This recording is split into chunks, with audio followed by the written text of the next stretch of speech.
One of the reasons I've been most interested in this printer is it's my first chance to look at a Delta printer.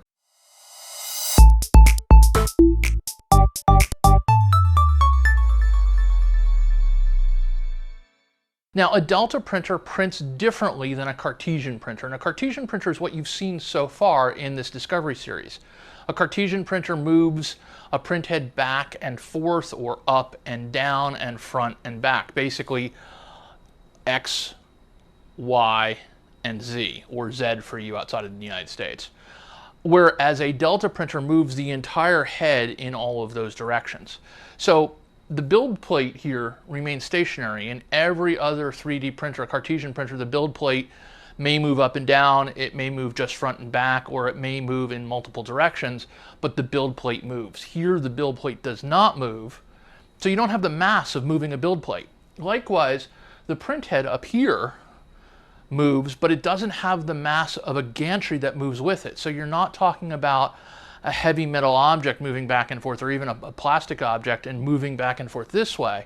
And what that means is you're not dealing with inertia the way you are when you're dealing with a gantry-based system. Now think about inertia for a moment.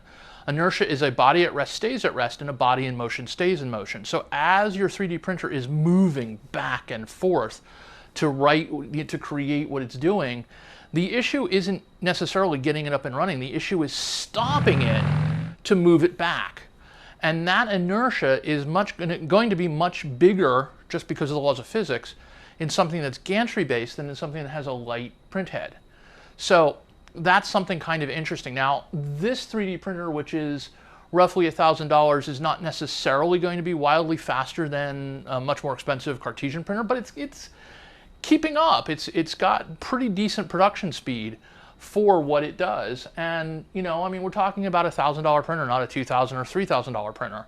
But the Delta architecture is very interesting from that point of view. Now, what I don't know is how robust it is over time. In other words, these parts can vibrate a little bit. They're not rock solid. So I don't know whether or not it's going to lose its integrity over time, and that becomes kind of an issue.